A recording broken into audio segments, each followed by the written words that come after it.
मेरे प्रिय बच्चे, तुम अपने आत्मा की आवाज को सुनना शुरू करो, क्योंकि यही है जो इस कोलाहल के समय तुम्हें सही सलाह दे सकता है। मेरे प्रिय, ये संदेश तुम किसी सहयोगवश नहीं पढ़ रहे हो, बल्कि तुम्हारे ही प्रश्नों के उत्तर स्वरूप ये संदेश तुम्हें आज प्राप्त हुआ है। यदि तुम इस वक्त उलझन में फंसे हुए हो और सही मार्गदर्शन की प्रतीक्षा में हो, तो निश्चित तौर पे ये संदेश तुम्हारे लिए ही आया है। अभी 11-11 लिखकर उपचार रूपी इस आशीर्वाद को ग्रहण करो। ईश्वर कहते हैं, मेरे प्रिय बच्चे, तुम इस समय इतना चिंतित क्यों हो रहे हो, जबकि तुम जानते हो कि वास्तव में सही क्या है। तुम्हारा हृदय तुम्हें बारंबार सही सलाह दे रहा है, पर तुम अपने ही हठ में उलझे हुए हो। जरा रुको और अपने मन की पुकार को सुनो। तुम्हें तत्काल ही आराम और सौहार्द की अनुभूति होगी। आज के इस दिव्य संदेश को तुम्हें ना केवल सुनना है, बल्कि इसे लाइक भी करना है। मेरे प्रिय, अभी तुम जिस परिस्थिति में हो, वो परिस्थिति सदा के लिए नहीं है, अस्थाई है। इसका तुम्हारे भविष्य से वास्तविक में कोई संबंध नहीं है। इसलिए वर्तमान की स्थिति को बार बार भविष्य में कल्पना करना बंद कर दो। जो चीज अभी घटी ही नहीं है, तुम इसकी चिंता क्यों लिए हो? तुमने अपने विचारों से बहुत ज्यादा कल्पना कल्पित किया है, ऐसी चीजें जो वास्तव में होंगी भी नहीं।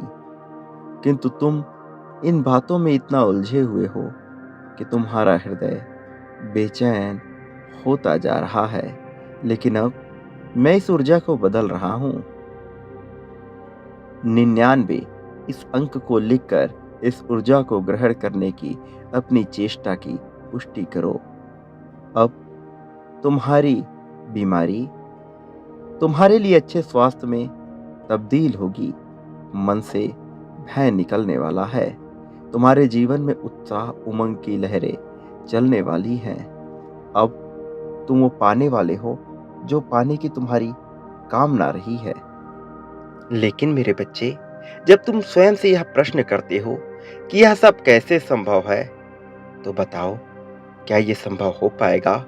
इस वक्त मैं तुम्हारे भविष्य में उस घटना को होते हुए स्वयं ही देख रहा हूं, जहां तुम एक उमंग के साथ, एक उत्साह के साथ अपने जीवन में आगे बढ़ रहे हो, अपने कार्यों को कर रहे हो, जहां तुम आनंदमयी हो। तुम्हारा जीवन प्रेम से लबालब भरा हुआ है। तुम अपने ही सपनों के घर में रह रहे हो। तुम्हारा ये सपनों का घर प्रकृति की सुंदर सुनहरे गोद में है। मेरे प्रिय बच्चे, इस ऊर्जा को तत्क्षण आकर्षित करो। 555 इस अंक को अभी अवश्य लिखो और ब्रह्मांड में अपनी इच्छा जाहिर कर दो। मेरे प्रिय बच्चे, तुम्हारा शरीर स्वस्थ है और तुम्हारे सम्मान में वृद्धि हो रही है। तुम्हारी समृद्धि बढ़ती चली जा रही है। तुम अपने जीवन में सफलता के नए नए स्तरों को स्थापित कर रहे हो, ऐसे स्तर जिनसे न केवल तुम्हारी पहचान बल्कि तुम्हारे परिवार की भी पहचान बढ़ रही है। तुम्हारे ऐसे भविष्य को देखते हुए जब मैं अभी मुस्कुरा रहा हूं, तो सोचो कि जब तुम इसे जानोगे तो तुम कैसे मुस्कुराहट से भर उठोगे। मेरे बच्चे, धैर्य धारण करो। तुम्हारी समस्त चिंताएं व्यर्थ हैं, उनका वास्तव में कोई वजूद ही नहीं है। जिसके कारण तुमने अनावश्यक तनाव अपने सिर पर रखा हुआ है, इसका वास्तव में कोई भी महत्व नहीं है। अब स्वयं को इससे पूरी तरह से मुक्त कर दो। खुलकर जीवन जीना प्रारंभ करो और अभी 666 अंक अवश्य लिखो और ये कहो कि मैं अपनी सभी चिंताएं आज समाप्त करता हूं, क्योंकि मेरा भविष्य खुशियों से परिपूर्ण है। मैं नए जीवन, नए उत्साह, नए उमंग के साथ इस खूबसूरत जीवन को जीने वाला हूँ। मेरे बच्चे, यदि तुम्हें मेरी इस बात पे विश्वास है, तो अभी अपनी पुष्टि जाहिर करो। मेरे बच्चे, तुम्हारे बाहर इस संसार में कुछ भी नहीं। जो तुम पाना चाहते हो वो तुम्हारे भीतर विराजमान है। जब तुम निराश होते हो तब प्रकृति में कोई परिवर्तन नहीं हुआ। जब तुम प्रसन्न होते हो तब भी प्रकृति में कोई परिवर्तन नहीं होता है। तो फिर तुम क्यों चिंता करते हो? क्या तुम इसका अर्थ जानते हो? इसका अर्थ ये है कि जितने भी परिवर्तन तुम अनुभव कर रहे हो वो तुम्हारे भीतर ही हो रहे हैं। तुम्हें आनंद को महसूस करने के लिए बाहरी प्रसन्नता की आवश्यकता ही नहीं है। वो तुम्हें अपने ही भीतर से प्राप्त होगी मेरे बच्चे। यदि तुम्हें मेरी बात समझ आ रही है तो अभी हाँ लिखकर इसकी अवश्य ही पुष्टि करो। मेरे प्रिय, कभी कभी मनुष्य स्वयं को इतना विवश, हारा हुआ और निराश महसूस करता है कि वो अपना स्वयं का अस्तित्व भूल जाता है। वो भूल जाता है कि वो ईश्वर द्वारा ही निर्मित है, ईश्वर की इच्छा से निर्मित उनकी ही संतान है। मनुष्य ये भूल जाता है कि अनेक शक्तियों से सुशोभित सातों चक्र उसके ही शरीर में उपस्थित है। उन्हें तो केवल बस उन शक्तियों को जागृत करना है। मूलाधार से लेके सहस्त्र चक्र तक उसके ही शरीर में विद्यमान है। पाताल से स्वर्ग तक जुड़ने की ऊर्जा की शक्ति मनुष्य के भीतर ही विद्यमान है, ये कहीं बाहर नहीं है। वो इस बात को भूल जाता है कि उसे जो पाना है वो कहीं भी बाहर नहीं है। वो भूल जाता है कि अनंत चेतना ब्रह्मांड से ही उसकी अपनी चेतना जुड़ी हुई है, जो सृष्टि के सृजन, पालन और विनाश का मूल तत्व है। मनुष्य इस बात को स्मरण नहीं रख पाता कि वो मानव बुद्धि ही है जिसने ब्रह्मांड की इच्छा से हर प्रकार के आधुनिक यंत्र का आविष्कार किया है और अभी भी नियमित कर रहा है। तुम अपने आप को इतना कमजोर क्यों महसूस कर रहे हो? ये तुम्हारी ही बुद्धि है जिसने तुम्हें आज तक यहाँ तक लाने में तुम्हारी सहायता की है, जिसकी वजह से तुम अभी भी जीवन को जी रहे हो। अच्छा बुरा जैसा भी है, तुम ये जीवन जीते हुए इस उम्र तक, इस पड़ाव तक आ पहुंचे हो। क्या अब तक तुम्हारे साथ कुछ ऐसा हुआ मेरे बच्चे जो तुम्हारी पूरी शक्ति और क्षमता को खो दे और तुम जीवन ना जी पाओ? मेरे प्रिय, तुम अभी भी जीवन जी रहे हो। ऐसा क्यों है? ऐसा इस कारण क्योंकि जो भी समस्या तुम्हारे समक्ष आई वो तुम्हारी बुद्धि की वजह से है, वो तुम्हारे मस्तिष्क की वजह से है। तुमने उस समस्या को इतना बड़ा बना दिया, अपनी ही सोच में हर समस्या को तुम बड़ा बनाते गए। एक बार विचार करो, हर समस्या का समाधान तुम्हारे पास था, बस जरूरत थी कभी बहुत साहस की, कभी किसी के सामने खुलकर अपनी बात रखने की, तो कभी परिश्रम की।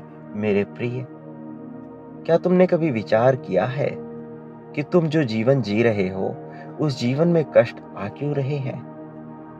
क्या उस कष्टों का कारण तुम्हारे आलस्य, तुम्हारा भय और तुम्हारी खुलकर अपनी बात ना रख पाने के कारण ही है, और इन सब से तुम छुटकारा पा सकते हो। तुम्हें अपने भीतर से भय समाप्त करना है। तुम्हें अपनी बात खोल के रखनी है। जो होगा वो मेरे ऊपर छोड़ दो। जब तुम अपनी सारी चिंता इस प्रकृति पे छोड़ देते हो, ईश्वर पे छोड़ देते हो और स्वयं को पहचानने लगते हो, तुम्हें जो करना है उसे खुलकर करने लगते हो, तो तुम्हारी समस्या समाप्त होने लगती है। किंतु जब तुम ये सोचते हो कि सारे परिवर्तन तुम स्वयं ही करोगे, सब कुछ तुम स्वयं ही करना चाहते हो, तो ये संभव नहीं है मेरे प्रिय। तुम्हारे जीवन में जितने भी दुख आए, जितनी भी तकलीफें आई, वो एक समय के बाद समाप्त हो गई, और हर बार एक नया दुख आया, हर बार एक नई तकलीफ आई। लेकिन क्या तुमने बिना डरे हुए किसी दुख का सामना किया? यदि तुम बिना भय के किसी दुख का सामना करोगे, तो इस संसार में किसी भी दुख की इतनी क्षमता, इतनी शक्ति नहीं है कि तुम्हें गिरा सके। मेरे प्रिय, किसी व्यक्ति की कुशलता इस बात पे निर्भर करती है कि वो किन्हीं परिस्थितियों में किन प्रकार के निर्णय लेता है और उसका मस्तिष्क किस प्रकार का व्यवहार करता है। यदि वो बिना भयभीत हुए अपने जीवन को यूं ही छोड़कर आगे बढ़ते रहता है, अपनी समस्याओं को भूलकर आगे बढ़ता रहता है, तो फिर उसकी सहायता करने के लिए प्रकृति के सारे तत्व एकजुट हो जाते हैं। किंतु जो क्षण क्षण भय में ही अपना जीवन जीता है, हर पल केवल भय में डूबा रहता है, उसकी सहायता भला कौन कर सकता है? मेरे प्रिय, तुम्हारा मन विचलित हो सकता है, तुम गलत कदम उठा सकते हो, लेकिन तुम्हारा मस्तिष्क तुम्हें इस बात की सूचना देता रहता है कि तुम्हें ऐसा नहीं करना है, क्योंकि तुम एक बेहतर जीवन जीने आए हो। तो यदि तुम्हें यह मानव जीवन मिला है, तो इसे खोल कर जियो, बिना किसी के दबाव के, बिना किसी के भय के। कोई नहीं जानता ये जीवन कब समाप्त हो जाए, किंतु तुम अभी से भविष्य की चिंता में निरंतर रहते हो। ये हो जाए, वो हो जाए, मुझे ये मिल जाए, मुझे वो मिल जाए, इस तरह की भावनाएं तुम्हारे जीवन में निरंतर चलती रहती हैं।